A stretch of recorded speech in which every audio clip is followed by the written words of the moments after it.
stay up and then go to bed. But if I do the 3 a.m., I'm going to have to go to bed because I'm not staying up till 3 a.m. No. And then take a nap and then get up and do the interview. yeah. All right. Well, it's like cool. But yeah, it ended up being a good interview. It's like, well, maybe I need to just start waking up at 3 a.m. and doing interviews. Who knows? I'll pass on that one. I want to get a good rest. Yeah, right. I feel that. I hate getting up at 3 a.m. to get on those early flights. Oh my gosh. Those are killer in the morning. Yeah. Oh yeah. Over Easter, I was out in Chicago. So I'm originally from Chicago. I live in Waco, Texas now.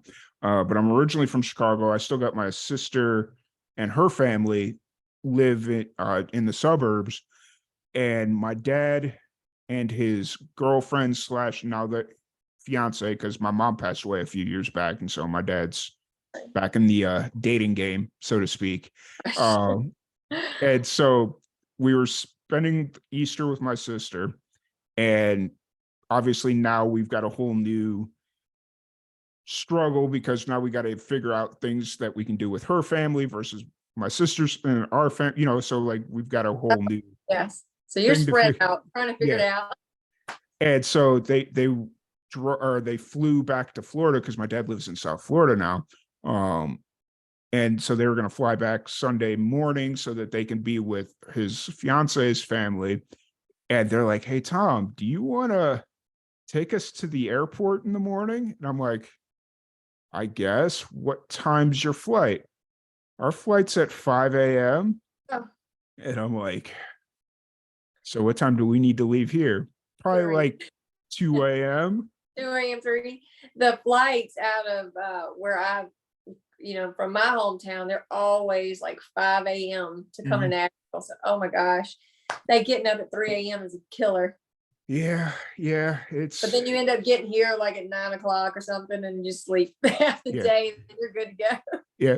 It's gotten to the point now where whenever I fly, if I know I have an early flight, or if I know I have to, because I got to drive to get anywhere, I got to go up to Dallas. Like if I'm going to take a flight, but we have a small airport here in Waco that'll take you up to Dallas. Like they have little commuter jets that'll take you up to Dallas, and it costs like an extra $200. But like when I got to be in Dallas by 9 a.m., if I could just take a commuter flight at 6 a.m. or 7 a.m. and be there in time, I'm kind of a little bit would rather do that. yeah, because it's like I live 2 minutes from the airport. TSA is nothing at this airport, so it's like flight leaves at 6:30. I could get there at 6 and be on time, so yeah, it's one of those things. But excited to have you on. So what'll happen is I will do an intro and we'll get this thing rolling. Okay, sounds good. Awesome. Let me make sure we're recording. Yes, we're recording. Good. All right. Good to go? Yep. All right. Awesome. Welcome back to another Live and Amplified Livecast. I'm your host, Tom Quiet, and we have another special guest lined up for the Live and Amplified Livecast. We have Becca Bowen. How's it going today, Becca? Hey, how are you doing? I'm doing great. Things are good. It's Tuesday, and it's just I've got this whole new workflow of Live and Amplified things, so it's just trying to keep everything straight in my head. It's like I almost need a whiteboard over here to be like, okay, this is your radio intro, this is your podcast intro, because oh gosh, I know all about that. I went on today like half the day thinking today was Thursday. I kid you not. Yeah, well, and somebody on my team was like, it is not Thursday. I was like, I don't know what day it is. I don't even know where I'm at. I've been so busy lately, traveling so much. Don't know what day it is. And just to kind of spill that to you, it's like I was trying to move our podcast an hour earlier, and I was just like, I'm sitting there, I'm like, 5 o'clock. And then you're like, wait, we're 6. And I'm like, and I was like, as soon as you said that, I'm sitting there, I'm like, that explains why my alarm didn't go off. It's set for 5:55, not 4:50, because I have an alarm that'll tell. The way my day was going, I thought you were right and I was wrong. So I was like, oh Yeah, gonna miss this podcast. it's all good, but glad to have you You on. made And it. You're doing great. we're here. We're moving. We're Yes, grooving. You know, it's a Tuesday. It's better than a Monday. I heard that one once that's before. So, right. Yes, oh better than a Monday. yeah, but I was excited. just trying to rush the weekend. It's Yeah, Thursday. Friday's tomorrow. No, it's no, not. it's not. Not even almost. Not even Not almost. even close. It's like I wish it was Thursday because then I wouldn't have to go to the doctor's tomorrow, or I would Oh already no. have gone to the. Because so I tore my AC. When I went to visit my dad in February, I tore my ACL. Oh So God. and yeah, that's kind of what prolonged this podcast because we were originally supposed to do this, I think, in the beginning of March when your That's single right. dropped, and I was stuck in Florida, and I was just like, I kind of sitting here and I can't really move, and Oh God, that's a terrible injury to yeah. have. And it's not even a cool story. We were getting into the car. Like, Oh no. so by what at the time, my dad's kind of a transient right now. He's based out of South Florida, but he lives on a boat. So it's kind of wherever his boat's at. And he was down in the Florida Keys and he spends every winter down in the Keys, which is really cool. I like going to visit him there. And it was like a Tuesday night. He was like, hey, let's go get some food. I hadn't even started drinking. He hadn't really started drinking. And he's like, hey, we'll go over here. We'll get some food and then we'll come back. We'll figure out what the rest of the night is. I'm like, okay, cool. I lift myself in the car. My knee gives out and I fold up like a rocking or like a folding chair. And I'm screaming in pain. And he's like, what do I do? What do I do? I was like, just help me get up because this, like the way I was folded up hurts more than the actual Wow. knee did. And so, That's yeah. crazy.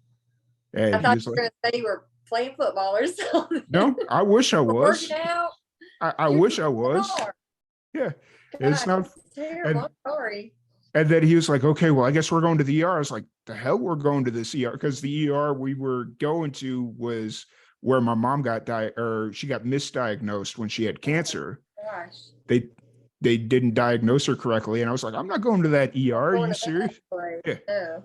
And so he ends up dragging me there and he's like, okay, we're here. You're fine. Don't worry about it. And the intake nurse sees that I'm jittery because A, everything going on, and B, I don't want to be there. She's like, everything all right? I was like, I don't want to freak you out.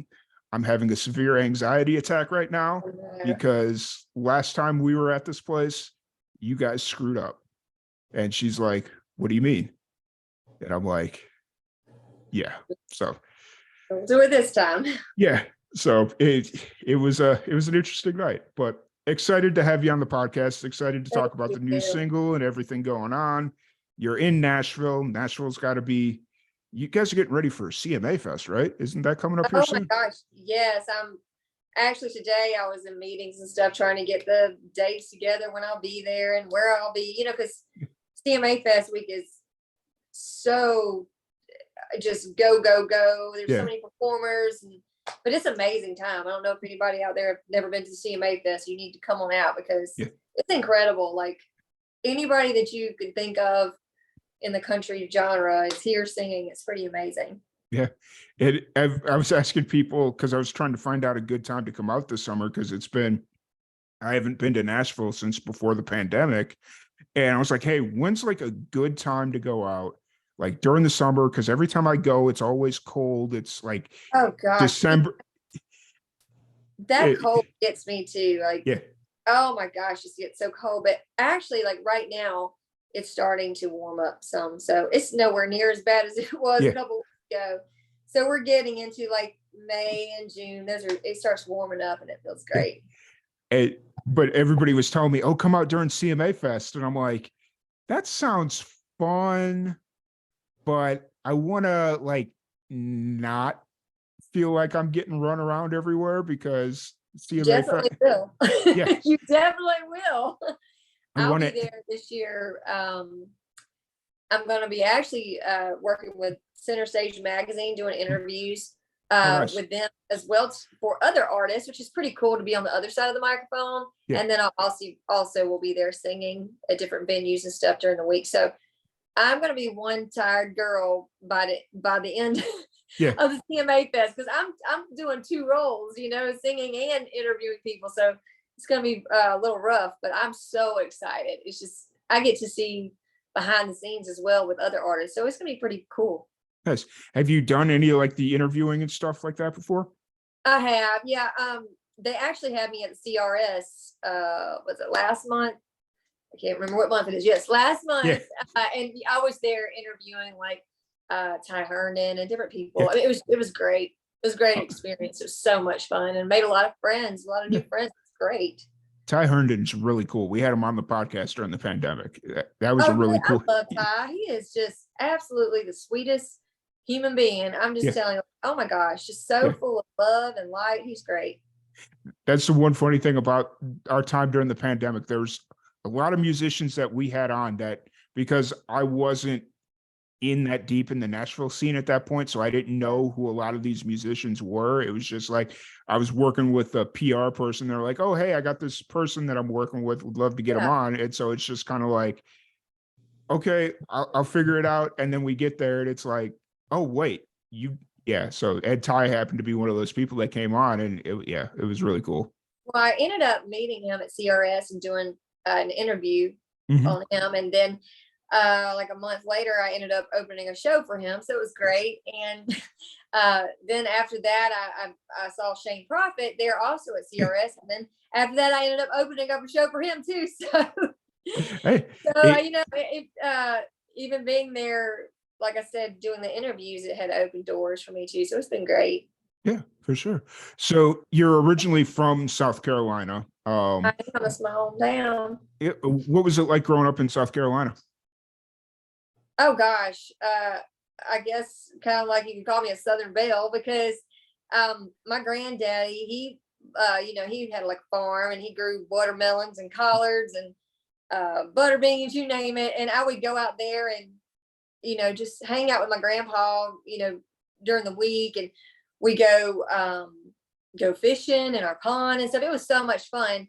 But then again, I had the other part of the South where all the little girls were in pageants. So I was out in the outdoors during the week pretty much. And then on the weekends, I was doing pageants. So it was your typical Southern hometown life, So I loved it though, and I think it's rubbed off on me even now, because I'm definitely an outdoors girl, but I also, when I get on stage to sing and stuff, I like being all glammed up. So that's where it comes from.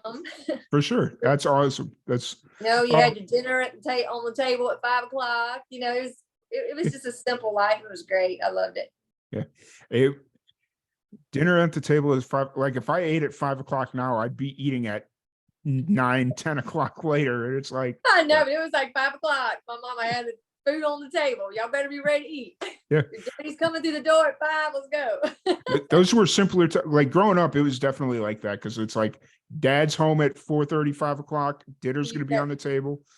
And especially during the winter time, the street lights are getting ready to come on. So you better get your butt inside. And and then, we'd all sit around and watch a little TV, and then you pretty much went to bed at 9 o'clock. Yeah. TV, or if you had to, do your homework, and simpler times. So who was the influence for music? Like, who introduced you to music early on? Now, my mom's side of the family, they were very musically gifted. So, my uncles were playing the guitar, my grandpa was playing the guitar, they all sang. Incredible, like literally incredible. When my uncles played the bass, cousins played the drums. I mean, you name it. It was, the family reunions were just off the charts. Like, so much talent. It just incredible. But my grandpa, whenever I go see him, he played a little bit of the guitar for me, and he put on Johnny Cash and stuff. And, we'd listen to all that stuff, and he introduced me to country music. And then, like I said, I started singing when I was 5 years old, and I was singing in the church choir. Yeah. And, things just progressed from the church choir to then going on a small tour with a gospel group and singing a few songs before they sang. I was like 8 years old when this is going on. So it's just, I have been singing my whole entire life, and just had so many musical influences around me. So many people. That's awesome. That had to make growing up interesting, especially when you're going out on tour, like just doing tours with like the gospel group and stuff like that. That had to make It was growing up very interesting. very interesting. And so just uh it was just a lot of fun, like you said, and interesting. Of course, I have a lot of stories and stuff from growing up in the business, but because I went from gospel, then I went from gospel music to actually Broadway Mm, music, and then from Broadway, because then I went to New York for a little while, and I was in shows and things, and I went from Broadway to my heart, which was country, because mm. I mean, how can you have a Southern accent like this and not sing country music? I mean, I was born to be a country singer. Yeah. So, I just, the older I got, I went into what I loved, and that was just the love of country music. So Yeah. And you're in the perfect place for it, thank Nashville. you. Yeah, I Uh, know. I was on Music Row today. So Yes. Was it always the plan to eventually go to Nashville, or did you kind of want to stay in South Carolina and just pursue things from there? I mean, you you kind know, of are doing that, but yeah, sorry. well, I always stayed. I never traveled quite. Well, I traveled all over the place because I Yeah. was singing with people, opening for people, Mhm. headlining myself. I did that for a long time, but after the COVID, the pandemic, and everything, you kind of everybody took things in perspective then. And at that time, I was like, "This is what I love. This is what I want to do. Um, I better pursue the things that I love." And Mm. I need to go to Nashville. I wanted to come here and really just give it my all, and that's what I've done. Just absolutely give it my everything. So I needed to come to Nashville to truly just dive into songwriting and get the connections that Yeah. I needed to make it. And it's done really well for me. I've been very blessed, and I've met a lot of wonderful people and written with a lot of wonderful people. So it's been exciting. That's awesome. That's now, has Nashville changed you as a musician or changed your perspective on the music business in general? I think Nashville will humble you in a Hmm. lot of ways, because when you get here, there honestly, to me, there's not one person here that's not phenomenal. I feel Hmm. like you go walk into one room, if there's 100 people there, at least 90 of those people are either incredible musicians or incredible singers. So it truly humbles you when you get here, Hmm. because you realize everybody's here searching for the same dream. We're all looking for the same dream. Hmm. And the only way to make that dream come true is to help each other, support each Hmm. other. You can't come in here competitively at all. Hmm. Like, you might as well just forget it. If you want to come in here competitively, it's not going to work, because Yeah. the person next to you, I can tell you, is going to be better. Hmm. It's just how this town is. These people are the best. So I found my place here by just making friends and supporting each other and being there for their careers, and then in in turn they, they're there to support me. It's Hmm. been incredible. But yeah, I think the Nashville will humble anyone. Yeah, for sure. And that's kind of, having been to Nashville a couple of times.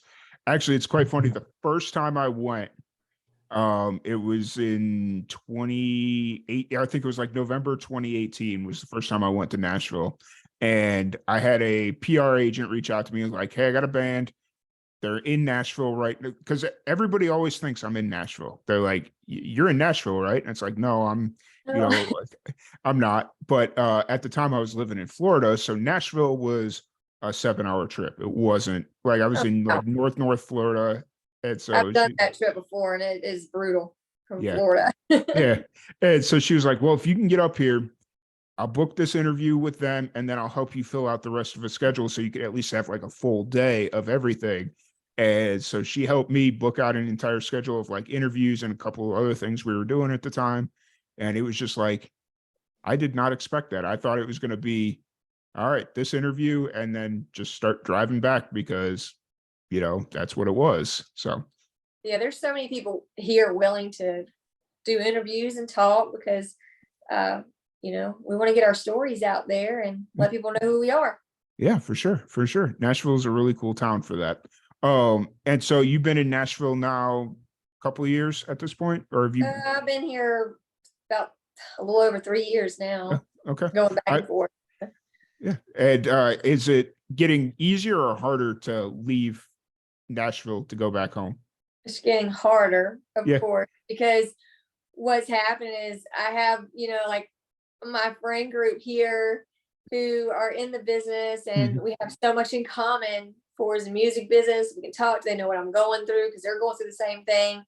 So it's hard because you end up having a family here as well, and friends, then, and even in South Carolina. So it really does get hard leaving Nashville, but I love going home because it's a time, like it's downtime for me. I get to go on the lake and go fishing or go hunting with my brother. It's I need that. I need some downtown, because I will say, if you remain in Nashville just constantly, you become so work driven that you will not even go take a nap. You know what I mean? Like you never sleep, because all you think about is music and where you're going to sing next. Or so like for me, I know that I have to have a place to go just to make myself just stop and rest and have a little peace and quiet. Or I am a workaholic. I will tell you that. I'm sure people can see that from my Instagrams and everything. They can tell I'm a workaholic. Hey, that's not, as long as you're happy. Like, that's what I always say. It's like, you can be as busy as you want to be, but as long as you're happy, that's all that matters. And that's, because one thing that pandemic taught me, like putting everything into perspective, is like, the only thing that matters is my happiness. Everything else can go sit over here and I'll worry about it when I can worry about it. I just need to be happy. That's all that matters. So just have a mental break, a mental health break, I call it. Yeah. Sometimes I would just go sit down, like I said, at Starbucks by myself and just chill for 15 minutes. It does me wonders. Yeah. I'll go sit out in my back, because I live in an apartment complex and they just recently made it so people can't walk. So I live in the back of the property, and they used to walk their dogs back here all the time. But now they put up like 2 big AC units, so they're blocking the path that they usually used to walk. And so nobody walks back here anymore. So I'll go sit out in the back for 20, 30 minutes, just peace and quiet. And it's like, oh, I know, it's wonderful, isn't it? Have a little peace and quiet. Yeah, I don't have to worry about nobody walking past me. And it's nice. It's really nice. But so you've been in Nashville now for 3 years, and what's kind of been the motivator to keeps you going in music? It's just because I love it so much. I think because I have done very well. I've been blessed with a great fan base. I had a pretty great fan base before I even came to Nashville, which truly helped me out a lot. But just I've been blessed that people have enjoyed my music and wanted to hear more and wanted to see me in concert, which is an incredible feeling that, you get to kind of make a mark with your music. So that's just been incredible for me. So it's just been worth it, honestly. And it keeps me going because I get to share my thoughts and feelings through my music with my followers and fans. It's incredible. Yeah, for sure. It's a great, like, especially when you're being authentically who you are, and just having the opportunity to have sat here and talked to you for the last half hour or so. It's just this bubbly personality. It seems natural. It's like you're very happy all the time, and it's just I feel like we need to all just live our lives like every day is the last, and you need to let people know how much you care about them, know how much you love them, and then enjoy the time you have and take in the little things. And that's just kind of my motto, is just to live each day like it's your last. And I think that is why people kind of are drawn to my personality and everything, because I am pretty bubbly and happy, but I want to see other people happy. So if you can make somebody else smile, like that, your day, like it's been worth it. So I love making other people happy. Yeah, for sure. So kind of jumping back into your music, you moved out to Nashville when you were 20, or not when you were 2020, in 2020. Oh boy, it's a Tuesday already, isn't it? No, it's a Thursday right now. Right. So you moved back out, and that's when you started releasing music as a solo artist, correct? Yeah. So I happened to be also when all this was going on, I had already filmed a reality show for the Outdoors channel. I was gonna bring that up. I was just trying to figure out where in the timeline it fit. So Yeah, so this was all going on at the same time. So okay. this was already filmed. It's called For Lover Life. So the Outdoors channel is an all girls hunting Mhm. competition. And it was like a lot of challenges and oh, it was tough. You know, we all were in Louisiana for 7 days, didn't get any sleep, but we hunted and did challenges and everything we harvested, we donated to the hungry, which is Mm. the reason I did it. I thought it was a great Yeah. opportunity. But as I was on this show, my first song came out, Love It, Mhm. Leave It. So going into this show, I had no idea that they were going to say anything about it. But you know, we're sitting at the lodge after we've all been hunting and everything, and they start playing Love It, Leave It, and we start singing karaoke. You know, so somehow this like ended up on the reality show, and then after that, everybody knew that I was not just a huntress, I was a singer. Yeah. And my career, it did. My career took off from there, my music career, because it was Yeah. like, oh wow, this country girl can sing too. She Yeah. can. She's not just out there hunting and being out in the woods all day. She's talented. So it was pretty cool how that came to be. But yeah, I mean, everything kind of came from the hunting show at first. Yeah. That's fair. When I saw that, I was like, okay, I got to try and feel it out and figure out where in the timeline this fits. But no, that's Yeah, it's amazing. definitely in this time period of being in Nashville. But like I said, it was already filmed. It happened to while I was here recording Mhm. Love It, Leave It. Recording other music and everything. Mhm. Uh, like I said, just the period of time just lined up perfectly where that song literally came out when the show came out. So Nice. I mean, I couldn't have planned that any better. Yeah. How did you get involved with that show? So I had a video go viral. I don't know if you've ever seen people who like catfish noodle where they put Yep. their hand. Okay. Yep. Well, I I used ended up to. There was a show on, was it Discovery Channel, or it was called like Hillbilly Hand Fishing or something like that. So yep, that's it.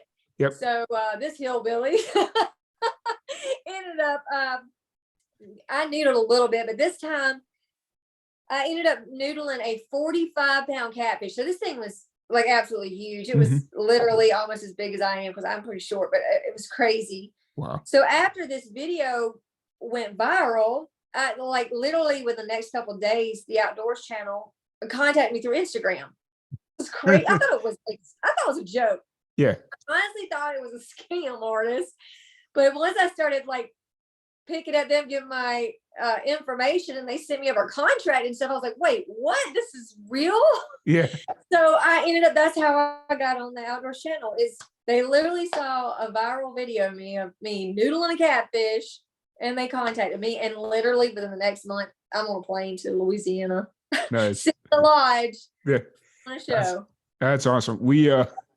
When I was in college, we used to, on a Friday night, we used to watch like noodling video, like just, Oh, did you? yeah, we'd sit there and just drink beer, and we'd watch, like, obviously after we'd already been out, it'd be like 3, 4 in the morning. We're all, Yeah. you know, feeling really good about ourselves, and we just start watching noodling videos. And it was always the thing that we'd say is like, we're gonna go noodling one day. And then yeah, it was stuff. It's a scary thing. It really is. Like, woo, I thought that one was gonna drown me, to be honest. Yeah. Well, it's one of those things, you're They're so sticking your, powerful when they're that big. yeah, you're sticking your hand through a hole, and it's like you don't know if you're gonna get a snapping turtle or if you're gonna get Oh, I a know. You have to like brace yourself for for them to grab onto your arm too. So it's like, whoa, felt like a yeah, gator or something, but I right. knew it wasn't. Right. Oh, so since this was a hunting show, what do you usually hunt? Are you like doing deer, elk? Like, what do you usually I'm hunt just when you? whitetail deer hunter. Oh, I love well, I mean, me and my brother, we've been hunting for years, and it's mhm. something we always went hunting just to get away, to be honest, and have some time. Yeah. We always say just us and God out there in the woods, and then we can Mhm. take care of our families with the meat that we harvested. So we've been hunting for years, and but it's just I just like deer hunting. Yeah, for sure. And let me just say to anybody listening, if you've never had deer meat, it is the best. Like, It's great. It's just yeah, it's all in how you cook it. yep. And you know, because I've had some nasty deer meat. I I, would say. So it's all in how you cook it. yep, 100%. It's actually quite so. I went to school in Southern Illinois University, and a lot of my roommates were hunter. They grew up in the Southern Illinois region, and they were all hunters. They all hunted and all that stuff. And I was the city boy that came down to school and just happened to make friends with them. And so the first time that we had deer steaks, or the first time that they went hunting, they brought back some deer steaks, and they're like, "Here, you got to try this." And they cooked it and all this stuff, and I was like, "Okay, that's a pretty awesome. That's pretty good." And so I got addicted to that. And then the next season was wild turkey, I think. Oh And then gosh. they brought in turkey and they fried it up and all that stuff. And I went and or one of my roommates took a bite, and there was a bird shot, like a bird pellet, Oh still no. in there, and you just heard the crunch, and I'm like, wait, what's going on? He's like, oh yeah, my somebody shot that and he didn't get a clean shot, so there might be pellets Oh in my this one. And I'm God. like, okay. So That's funny. yeah, but just kind of getting that introduction to all that stuff, it's really good. It's all good food. So Yeah, it is. and is that pretty much what you were hunting down during the show, was like deer and stuff like that, or Yeah, what? we're Okay. hunting deer. Okay. So, I yeah, you I know got I, big old buck off nice. that show, and it was exciting. We ended up, like I said, I ended up shooting my buck in a hurricane, which is wild because Louisiana was definitely experiencing a hurricane, but we Yeah. decided to go out and hunt that morning before it got bad. But it was seriously very bad in the stand. I mean, the wind was blowing like crazy. If you watch the show, it's like, why is she hunting in this hurricane? This is crazy. But lo and behold, this deer walks out, and that buck, that's how I won the show. So Nice. That's awesome. I'm gonna have to go back and watch this show now because it's my craziness is what won that show, that's honestly. Crazy and enough to hunt in a hurricane. and during the show, were you going out like by yourself and you had like your own camera, or did you have a camera guy that had to No, follow you we up? did have a camera guy, so Okay. he caught all kinds of stuff. My goodness, sometimes I wish I hadn't had a camera guy. Right. He had It's some crazy footage. it's one of those things where it's like during that it's got to be even harder, because it's like now you got to expect him to shut up and not make a noise while he's Oh, I filming. know. I was staring at him. Don't you move! Don't you move at all! Don't budge, because I gotta win this competition. Right. Right. That's one of the biggest regrets I had, was not going deer hunting when I had, like, when I was living in Southern Illinois. They're like, because so I have a CP, so like holding up a gun isn't really an option. And they're like, well, we can get you a permit to go like shooting with it, because they would shoot with guns, or sometimes they would go out and go bow hunting. Yeah. Like they just kind of did that, and they're like, well, we can go get you a permit to go crossbow hunting with us. And I'm like, okay. And then I started realizing how much this was all going to cost me, and I'm like, Oh, I don't, hunting I is don't, expensive. I Once you get, especially like hunting with a bow or a crossbow yeah, or something, it's expensive. yeah. And I was sitting there, I was like, I don't need to go that bad. It's fine. I'll let me get some money saved away, and I'll come back when I'm 35 or 40, and we'll go then. So It's a great experience, though. yeah, It's fun. for sure. So you finish up the show, you win the show, and then it's back to Nashville, or do you go back to South Carolina? Because this Yeah, was kind of right around the I'm pandemic kicking still, off, right? at this time, I'm still going back and forth at this time, but immediately after that show, I was back in the studio recording and, recording lots more songs, and then working on my EP, my album. I don't know, I said EP, my album, which was released a while back as well. Mm. So it took a long time to get that album together, and I was very particular about it because I wanted the album to take listeners on a journey of love and heartbreak, and then finding strength after the heartbreak. So we took a lot of time to put this album together, and I'm Mm. so proud of it. And then after that album was released, of course, I ended up. This was just on a whim. We were talking about "Son of a Gun" earlier. Mm. The song just came out. I had written this song with Sam Woods, and he's my guitar player, and I never ever had any intentions of releasing this song. Mm. I was mad at a ex-boyfriend. It's like I was having a Taylor Swift moment. And I was angry when I wrote this song, and it was just kind of like a healing thing. I walked into this writing session, and he was like, "What do you want to write about today?" I was like, "I know what I want to write about. This redneck, no good, two-timing son of a gun," because that's like how I talk. I'm Southern. And he's like, "You know what? We're going to write about it." So we ended up writing this song. Literally took about an hour to write, and my gosh. This song has literally changed my music career. I never in my life thought one song could just literally change everything. But like I said, I was not going to release a song, but we started singing it at all the like Nashville writers rounds and everything. And our fans were like, "Oh my gosh, when is it coming out? When you release it?" And I was like, "Oh gosh, ooh, I don't know if I can release this. I wrote it like it's a true story. I don't know if I want to be that vulnerable." But I ended up the guy who I wrote it about. So I mean, a long time has passed now. Me and him are actually great friends. He did cheat on me, but we're great friends now. So it made it a little harder to release the song. So I ended up having to call him, and I'm like, "Dude, I hate to tell you this, but I wrote a song about you. I just never told you about it." And I wrote it in the heat of the moment. I was so angry. They're about to release this song. And he said, "Oh my gosh, send it to me." And so I sent it to him before anybody else heard it. And his response was, "Well, I can't say anything. You nailed it. I'm not mad at you. You flat out nailed that song."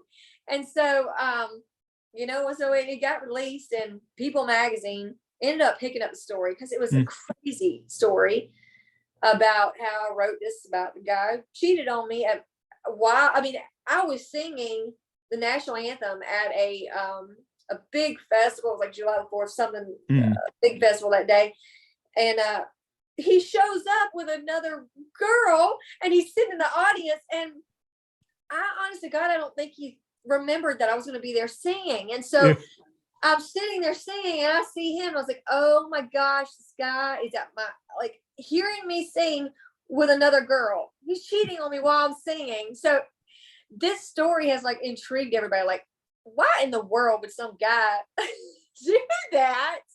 And then how in the world, after all this time passed, how in the world are you friends with him? So it's very, very controversial a little bit, I guess. So like I said, it went viral. The song absolutely went viral because everybody wanted to know what I had to say about this guy, and everybody wanted to know who it was. The funny thing is that my whole hometown, they all knew who he was.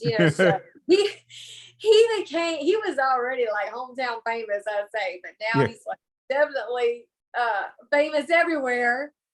But yeah, Son of a Gun has been just the crazy experience. But I think everybody likes a good story, and it had a great story. And of course, it's a jamming song, and a lot of people can relate to it. Like I said, so now I'll text him. Now that it's all said and done, I'll be like, "Hey, you son of a gun, what you doing today?" That's funny. That's amazing. He can't go anywhere in South Carolina without people saying, "Hey, son of a gun." So it's turned into kind of funny now, because now I'm like, "Oh gosh, I never expected that song to go viral." Now everybody calls it "son of a gun." That's funny. So he got what was coming to him. That's but we're friends, so it's okay. He'll get over it. For sure. So the next question is, did you make a music video about this? Oh wow. Well, it's coming. It is.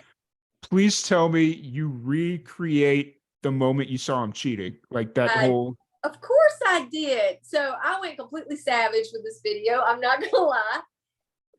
But the crazy thing is so I pretty much reenacted. It's like based on the actual events, but I pretty much reenact it. But the crazier part is, I did have. You got him to play himself. No, I almost though, almost. So I got a guy named Jonah Prill. He's pretty big on TikTok. It's like perfect part. So I got him to play Son of a Gun, but my ex ends up making a cameo in the video. And so the whole time you actually don't know who my ex is. He's like in the bar scenes and stuff. You don't Yeah. know who he is. Yeah. So I wanted viewers to kind of try to figure out who is the guy that cheated on her. But at the very end of the video, I reveal who really cheated on me in real life. So yeah, so this video is absolutely wild. Just wild. Now that it's done, I can't even believe I pulled it off. Like who writes a song about somebody and then does a music video about it, and then he comes and does the music video. That's funny. That's so funny and amazing at the same time. So it's like, well, all you can do is laugh about it now, but that I definitely, that was my Taylor Swift moment right there. I'll never live that one down. But People Magazine actually is premiering this video May the 4th. So it's 2 days soon. Yeah, that's a Thursday, right? Yep, that's a Thursday. That's a Thursday. That's actually this coming Thursday. Yes, so they're premiering it this Thursday. I need to have a celebration, but Nice. like I said, they wanted to premiere the video since they did the story because I mean, they had such a big response. Everybody was losing it. You know, you should have read the comments. Some of them was like, how could she still be friends with him now? And then some was like, oh my gosh, he's a dirty dog. I mean, the comments were just absolutely insane. This sounds like your Bert Kreischer moment. Have you heard the story about Bert Kreischer getting a write-up in Rolling Stones and his career takes off? No, I haven't heard this. Please tell me. So there's a comedian. Do you know who Bert Kreischer is? He's a comedian. I don't know. I've heard of him, but not like know of him. He's a comedian. So what started his career was he was a huge party animal down at Florida State. He went to FSU, and Rolling Stone heard about some crazy drunk thing that he did and wrote a 6-page article in Rolling Stones about him being like the craziest partier in America, and it launched his career as a stand-up comedian. Oh my gosh, this is like a kind of moment, isn't it? Oh my God. That's crazy. As you're telling me that, I'm like, oh my, this is a Bert Kreischer come up right here. That's crazy. So cool. Can you imagine that conversation though with me and my ex when I'm like, man, I was so mad at you and I wrote this when I was mad, but I mean, I guess we're friends now, so what do you does he know about the music video? Well, yeah, he was in it. So, but that's right. Okay. Yeah, but he doesn't know when it's coming out yet. So I was like, because I just found out myself. So I need to go give him another call and tell him to brace himself. Yeah. Well, I guess coming. I guess the real question should have been does he know the full capacity of what this video is? I tried to tell him the full capacity, and he said he understood the assignment. Okay. Yeah. Okay. And so he said it's fine. He said it's fine. Fair enough. You know, he is a redneck man, and he just kind of lives his life the way he wants to, and he doesn't care what anybody thinks. You know, he does not care a bit about what anybody thinks about him. So fair enough. I get it. So this drops on May the 4th, Star Wars Day. That's kind of May the 4th be with you. Yep, 100%. Oh, and so what's kind of the plan moving forward? Are you working towards another album, or what's kind of the plans moving forward? Oh, well, I've been writing music and been in the studio, and so we already are working on the next single coming out. I'm not sure when it's going to come out. It should be in the next few months or so, but following up the Son of a Gun, I will say, is this going to be hard. So I'm going to put a lot of thought into what is coming up next, because Son of a Gun had such major success. You know, I don't want to come out with something and doesn't even touch that. Yeah. So I got to up myself. Yeah. And do you, obviously you said the original concern about releasing Son of a Gun was you didn't know if you wanted to make yourself that vulnerable. Yeah. Is that something that you've kind of rethought the process of, and are like, maybe I should keep myself more vulnerable, or were you kind of? After Son of a Gun came out, and I heard from a lot of men and women who have been cheated on, and had a lot of similar stories, not about them singing, but, you know, similar stories, just being cheated on.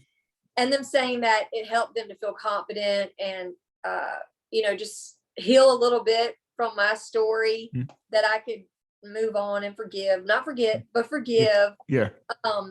That it made an impact on them. And once I realized that sometimes being vulnerable helps other people, it's hard to be vulnerable, but being in the public eye, if you're going to be in the public eye, you need to use it for good. And I want to help people. I want to make a difference. So it helps me now to say, yes, okay, I'm going to be more vulnerable and release the songs that I've written, because I've always like held them tightly. And with the next, probably the next 2 songs that I have recorded recently, they're definitely vulnerable. You can see where my brain was at after the fact of Son of a Gun. You're going to see where I was headed with being emotional and trying to find happiness and stuff. So it all goes together. So yes, I'm glad to be vulnerable with my music now. I think it's been healing for me, and it's been great. Yeah. And I think that's ultimately what people are going to want to see, is like the continuation of the story. Because like you've essentially set up a story that people just kind of want to hear. And Son of a Gun was the first part. Now I think people they want to hear the end. Yeah. And I think they kind of want to hear what's next, like what's the next part of the story, but I think that's really get it. They're about to get it. Nice. Awesome. So with all that being said, you're obviously really busy. You got the release of the music video coming up here in 2 days, Thursday. Yep. So that what's kind of going through your mind right now as like the whirlwind of Son of a Gun is kind of coming to, I don't want to say completion, because it's really not. I think this will be something that kind of sticks around for a long time, but like everything that you have to do circling Son of a Gun is kind of coming to completion. What's going through your mind right now? I think right now I'm trying to just take it all in. I don't want to lose, because I'm so anxious to put more stuff out and, for something else to do as well. Son of a Gun, I don't want to lose that moment. I'm trying to just take this time to enjoy the success I've had with Son of a Gun, take it all in and not take it for granted. I just want to soak it all up just for a little while. So right now I'm just going to soak this up, and as the music video does come out, I'm kind of bracing myself, honestly, for people to start sharing it, because I know that's what's going to happen because of the type of video it is. Like I said, we really went there. We went there with this video. Nice. So I'm kind of embracing myself for that. So after the video does drop, I have one concert to do, and then I'm just going to take like a week break and just like take it all in, enjoy the moment. And then after a week, I'm just going to go right back into production and get together my next release and working on that. But I need a little bit of break. Nice. Now, is that next concert, is that CMA Fest or CMA Fest a little later in the summer? That's in June. So that will be, I think it's like from June the 8th to the 11th or 12th. I can't remember. Okay. Gotcha. So we got a little while to go. Yeah. I saw an ad for it and I was like, can't remember if it's in May or June, because, it's big things going on in Nashville all the time. So they really are. There's some great things going on here. Y'all, whoever's out there listening, y'all need to come out here and visit. You'll get hooked. It's one of those things where, like what you said, during the pandemic, it was always, once I get the chance, I'm going to move to Nashville. I'm going to move to Nashville. I'm going to move to Nashville. I'll have I can do all the podcasts. I can do all the things that I want to do. I just got to get to Nashville. And now, as I'm kind of sitting back, it's like, I'll work myself to death in Nashville. I'll probably end up. Absolutely. I'll probably end up being stroked out or dead in the corner somewhere because I didn't get any sleep because, whatever. And so I was talking to somebody else a few weeks back and they're like, Nashville's a cool place. Don't get me wrong. But the reality is, you only want to come here in bits and pieces. Like, you don't want to move here and, like come a week, a month, and you'll be more than fine. Or, like whatever it is. So unless you want to work yourself to death. Yes. But if you could just, I feel like I'm having to learn to kind of just like take some time to just enjoy Nashville for what it is, because Nashville is an incredible place. I love the people. I love the restaurants. So if I could just sit here and just take some time to enjoy Nashville like everybody Mhm. else gets to do. It would be great. It's Yeah. just when you're in the music industry, you just want to work. You just want to work Yeah. nonstop. It's one of those things because anytime I try and make plans, it's like, oh, well, I've got PR agents that want to meet because they've got the brand new musician that they just brought on or whatever. And it's like, okay, so there goes my Monday. And then That's Tuesday, right. I got other people. And it's like, before I even officially make the decision that I'm going to Nashville, it's like, oh, my week's already booked. And now it's like, damn, I was going to go and I was going to go to Ryman or I was going to go to Bluebird Cafe and just kind I of do enjoy. the same thing. I book myself up just nonstop. And I'm like, why am I so tired? Yeah. You know why you're so tired, because you booked yourself nonstop when you Yeah. are in Nashville. Yep. It's a gift and a curse at the same time. It It's just is. so, um, so yeah, no, it's all really exciting and, really can't wait to see this music video. I'm Oh, gonna, thank you. I'm so glad that you are interested in the story, and thank you for having me on the show as yeah, well. I love, like I said, meeting new people and getting to talk about things that I love doing and sharing with people. yeah, absolutely. And I was getting kind of nervous that this podcast wasn't going to happen because, like I said, we were originally supposed to do this like end of February, beginning of March, somewhere in that ballpark. And then I had to reschedule. And then I was having a hard time trying to get a date booked. And I was like, oh, dang it. And then well, not accidentally, I unintentionally messaged you on Instagram about something completely different. And then you're like, actually, I think you're talking to my PR agent already. And I'm like, wait a minute. Okay, hold on. Because all I knew was that I was waiting on getting a podcast with somebody named Becca. That's all I remembered. Hey, well, we got it done, didn't we? We Yeah. got it done. And then And you're it like, actually worked out perfectly because we got to talk about the video. So yeah, worked out perfect. 100%. So it was just one of those things where it was a point in my life where everything's rolling at once. And then I didn't expect to run across you on Instagram. And yeah, that's where it is. Hey, I'm So gonna tell you the easiest way to get in touch with me is Instagram. Honestly, no, if oh, it's about business, if it's not about business, do not message me. that's fair. Very fair. Very, very Gotta fair. keep it business. Yes, 100%. So on that note, where's the if people want to listen to your music or interact with you on social or catch a show, where's the best place they can find you online? Actually, you can go to my website, BeccaBowenMusic.com. You can find out all kinds of information on there. You can follow me on Instagram at Becca_Bowen_. Facebook is Becca Bowen Music. I post, where I'm singing on there. I'm also in bands in town. So, it'll show all my tour dates coming up. So all you got to do is Google me and you can find out what I'm doing. Awesome. Awesome. And then before we wrap this up, what's one piece of advice you have for the young musicians out there? I would say just to take everything with a grain of salt. Everybody's going to have an opinion of what you should look like, what you should sound like, what you should be doing to further your career. But just take the criticism lightly, and don't take it to heart, because to be here, you have to have thick skin. But never, I always say, somebody can tell you no, but the next person can tell you yes. So don't ever let the no dishearten you. Just keep doing what you love. And I promise that those doors will open as long as you stay persistent and determined. You will find your place. For sure. For sure. But once again, thank you so much for joining us. It's been an absolute blast getting to chat with you, and promise I'll let you know when I go to Nashville. That would be great. It probably won't be during CMA Fest because I'm not that crazy, but it is gonna be wild. Yeah, but absolutely appreciate you taking the time to sit down and chat with us. Thank you everybody for tuning in, and we will catch Thank you you all so next much. time. Yep, 100%. Awesome. Cool. Let me cut this. Stop this.